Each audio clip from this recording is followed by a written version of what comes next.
All right. Hi, you guys. Hey, sorry I'm not there with you today, but that doesn't mean you can't keep working. Okay. So what we're going to do now with our pinch pots is we're going to check them out. I really want you guys to look at them, feel around, see if there's any thick spots, and keep pinching those thick spots down if you have any. Make sure that the bottom area isn't super duper thick and heavy. Okay. That's going to be an important part to reducing air bubbles, so that we don't have any air pockets that will explode. So I have two pinch pots here. Okay. They're both leather hard, and you'll know when it's leather hard when it feels damp to the touch, but it's not as flexy as it was before. Okay. So that's what I've got going on here. And there's just a couple things that I want to do with this now.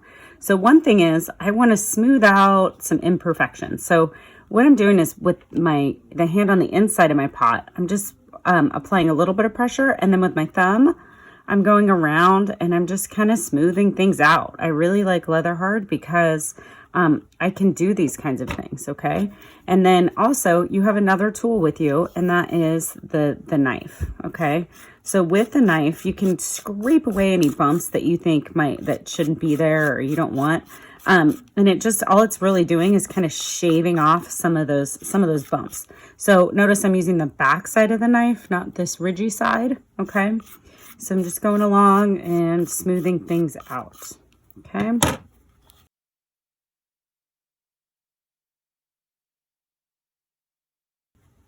So let's talk about the rim for a second of your pots, okay? So on the rim, sometimes they look thick and or squarish, and they'll get squarish if you take your knife and you decide you want to trim an area off. Leather hard is a beautiful time to do that, and you can go for it and trim things off. But a lot of times it will leave this kind of squared edge, and that's not it's okay, but it's not really nice looking. So if you just go back and pinch that just a little bit more, it'll make it nice and round and smooth, okay? You can also take a little bit of your water and just kind of smooth it out and round it off, okay? So try making that rim of your pot kind of smooth, make it look finished. It's more finished looking if it looks consistent and if it looks more rounded, okay? So I've addressed the outside of my pot, I've addressed the rim, but one thing I haven't done is made a foot. So hopefully you went home and you were able to look at the bottom of your plates and different things, and you noticed that your pieces at home have a foot. So with a foot, you have options, okay? So if your clay is still kind of squishy on the bottom, sometimes you can pull a foot out from underneath, and that's how I did this one, is I pinched, and it just kind of created a foot on this pinch pot. Okay. Another option, if it's a little bit thick down here, something you can do, I gave you all, or your awesome substitute gave you all a paper clip, and a paper clip can become a great tool for scraping away excess clay and creating a foot. So a foot doesn't have to be really extreme or really tall. A foot can be just a little bit of a raised surface. And also what I'm doing here is the curve that was happening, I'm kind of cutting into it a little bit, and that's going to make my pot look a little bit lighter too. Okay. So it's also going to be a little bit lighter because I'm removing clay. But what I'm doing too is I'm just giving this a little bit more of a defined edge. Okay. So I'm going around, and if you look, it's not super extreme what I'm doing. It's pretty mellow. Okay. So I'm going to go around and I'm going to carve. And I will speed up the video so that you don't have to watch me do this whole thing.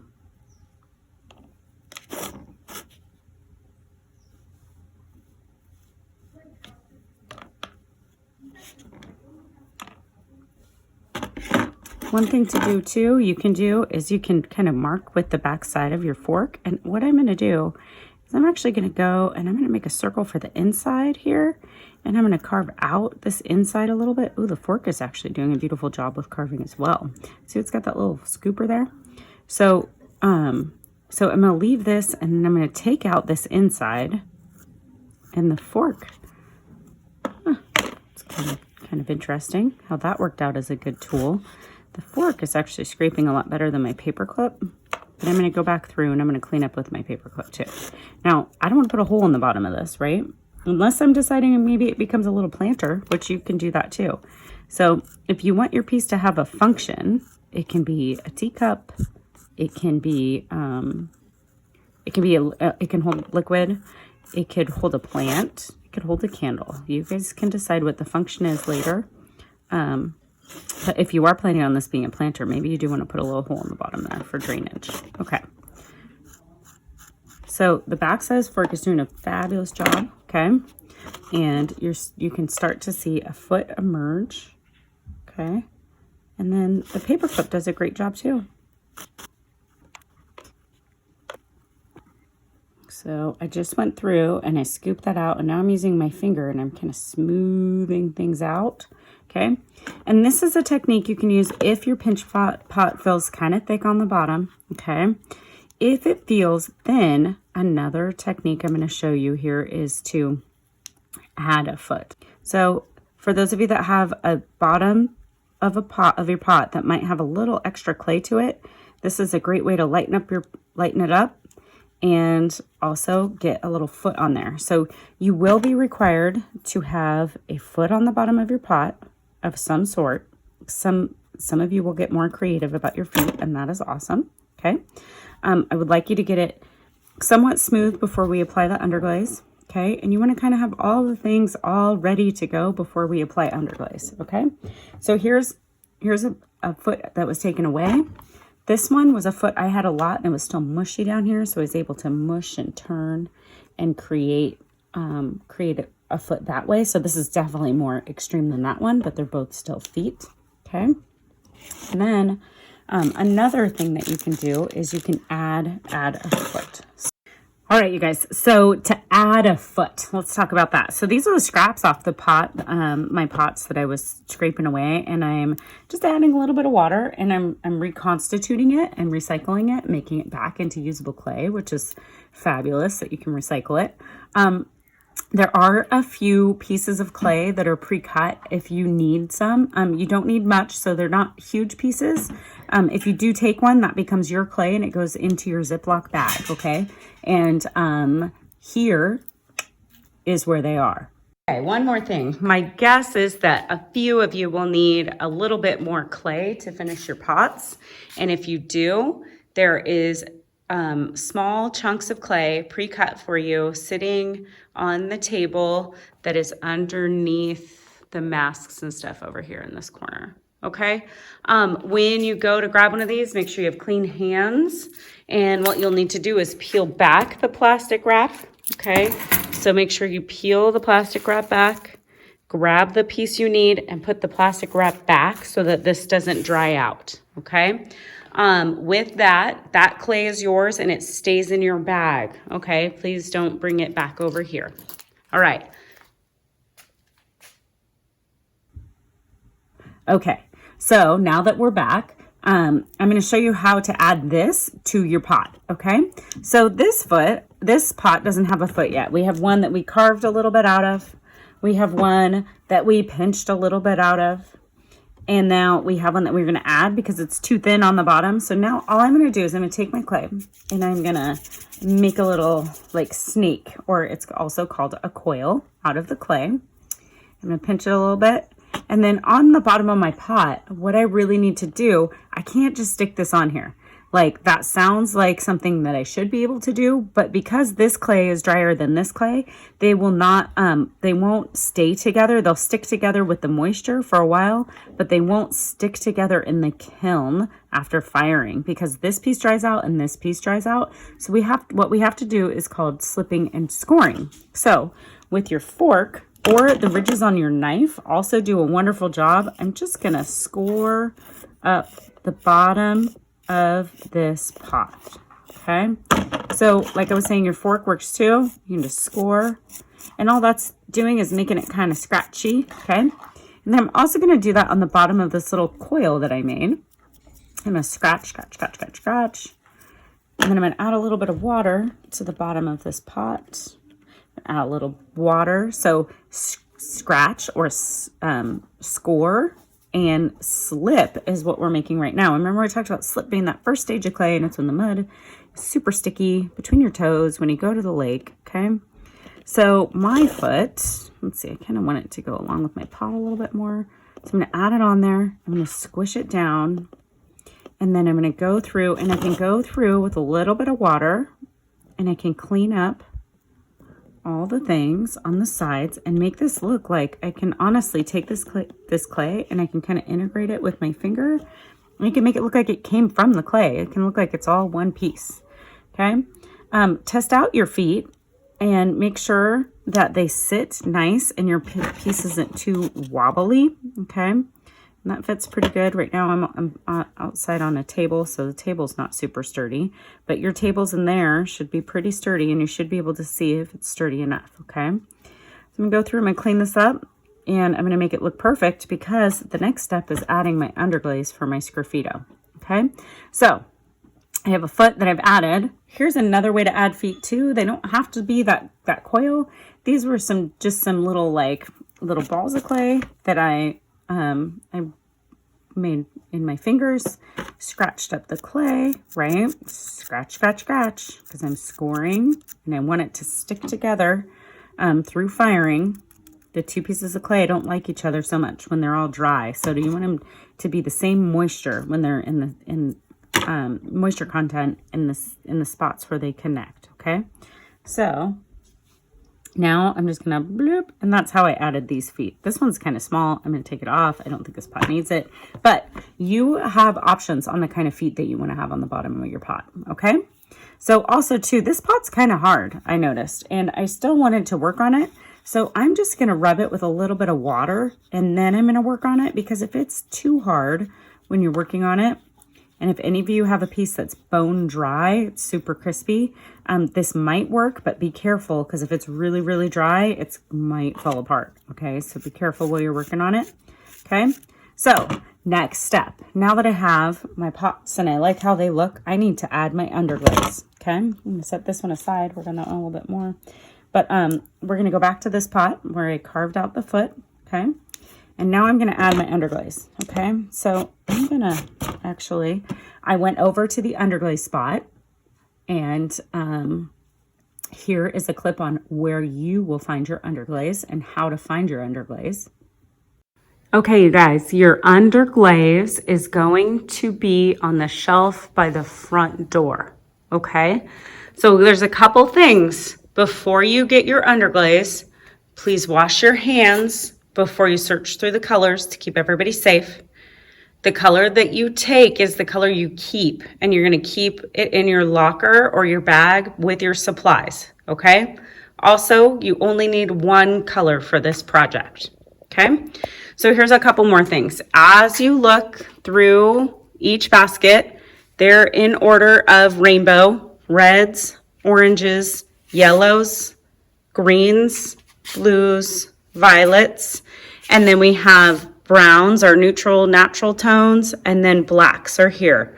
We're not using white because the white will be the white of the clay after you do your sgraffito. So there's a couple things in these baskets. Let's look through this red one first. So red has this big jar of glaze and this rose color glaze. And then inside here, these are all smaller things of glaze, okay? With that, I encourage you guys to look through these smaller ones first, because it's gonna be a heck of a lot easier. The color that's in the jar is the color that, about the color that it stays. So they don't change a whole lot, except they get maybe a little bit brighter, okay? So I would encourage you guys to use these up first, find your colors in here, and then, or if you prefer these colors, let's say I want this color, what I'm gonna do is open up this jar. I'm going to pour a little into one of these cups. The cups are in the corner there in front of this lovely sgraffitoed vase, by the way. So you're going to pour some into here. You're going to take a lid, and then you're going to take that with you. How much glaze do you think you need is probably a question that you're asking yourself. So let me show you. Okay, so I've taken the lid off of my jar, okay? I also shook this, made sure the lid was on tight, and I shook it before I take my glaze. And now I'm gonna squeeze, at least I think I'm going to. Yep, I'm gonna squeeze like a nice little blob in there. That's plenty for a pinch pot, okay? I'm gonna remember too that my color was rose, and it's a pink color, okay? Then I'm gonna put my lid back on, and I'm gonna carry this to my table carefully, and I'm gonna start using it on my pinch pot, okay? Just like you saw me in the video, that's how you're gonna use your underglazes. And remember, whatever you take, whether it's one of these little jars or one of these containers, and you do not need a whole lot for your pinch pots, you're gonna keep that in your locker, okay? You're gonna need that same color for touch-ups, and you may also, and it's just safer if we keep everything in our locker, and then when we're done with these, we'll clean them and we'll put them back, okay? So keep the glaze in your lockers, all right. Okay, so now that you know where to get your underglaze, please, please, please, I can't say it enough, wash your hands first and only take what you need.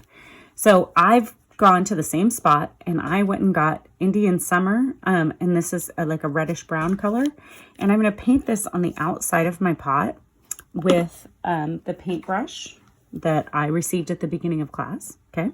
So I'm just going to stick my brush right in there, okay? It does not take much. This is underglaze, so it's just colored clay, essentially, is what it is. And I should have cleaned up my mess a little bit before I did this. And what I'm going to do, I'm just going to paint this on the outside. And the way that this glaze looks is pretty much the way that it fires, okay? It darkens or lightens just a touch. You just need to put on enough so that it covers the entire surface, okay? If you go on the bottom of your piece, that's okay. I'll show you how to clean that off here. And it's up to you if you want to do the entire pot all one color on the inside and outside, you definitely can. I am just going to do the outside of my pot, okay? And we're only using one color. So please just choose one color. And what we're going to do is sgraffito this. So if you did your assignments, you know what sgraffito means. It's the art of scratching into a surface, okay? So making sure it's on pretty thick, nice and even. Now notice that didn't take a whole lot of glaze. So when you go to get your glazes, it's okay if there's a container that doesn't feel like there's much glaze in there, because it really doesn't take much, okay? So while this is drying, and you'll notice it does not take long to dry either. If your clay is not too wet, it won't take long. We are not, repeat, are not using blow dryers in the classroom, okay? So if it seems really wet, maybe you have to put yours out in the sunlight for like 2 minutes, but I think the classroom is going to be warm enough and your pot will be just fine. So notice with my finger, just take a little water and you can clean off the bottom if you need to, okay, if you got a little bit of glaze on the bottom. If you want to put glaze there in the middle, that's absolutely fine too. Not a have to. It's really just kind of an aesthetic thing. If you like how that looks, then go for it. Just clay on my brush, you guys. Okay. Let's get that off. No. Okay, so I'm going to use that little bit that was in my lid. Okay, so today's goal is to make your pot look the best that it can. Make sure it has a foot, and then you're going to apply your underglaze. Now, think about the rim, if you want underglaze on the rim or not, or if you want it on the inside. I'm going to go over my rim, but not on the inside of my pot. I want the pot to be white on the inside. And that's how this clay will fire. After its final firing, it will turn a white color. Okay. So there we go. Pretty happy with that. Let this dry to the point where when you hold it, touch it, the underglaze, it doesn't come off on your hand. Okay, so right now it's dry enough that I actually could start sgraffitoing. But if you don't get to sgraffitoing today, that's fine. If you do, carve carefully. And but for right now, this is where I want you to get. Okay, and for right now, I mean by the end of Monday or Tuesday, depending on when you're in class. I just want to see a pot that's finished and then it's got its underglaze on it. Okay. Once this is dry to the touch, you're going to put it back into your bag. Okay, so it goes back into your bag, and then we store it overnight in the bag because we don't want this to get too dry. If it gets too dry, it's going to be too hard to carve. Okay, so it goes back in your bag. I'm going to put mine in my bag right now. Okay, remember with your bag, you put your piece inside there. Okay, and then you're going to take your bag and stuff it in there. You don't want a bunch of air around your pot. And then you're going to keep it on your plate. The paintbrush, I want you guys to wash them carefully and keep them. They're yours to keep for right now. You may need it for touch-up. The glaze that you took, also yours for right now, okay? So that's going to go in your locker along with all your tools, okay? And I will see you on Thursday or Friday, depending on when you come into class. Okay? All right. I wish you all well. Bye.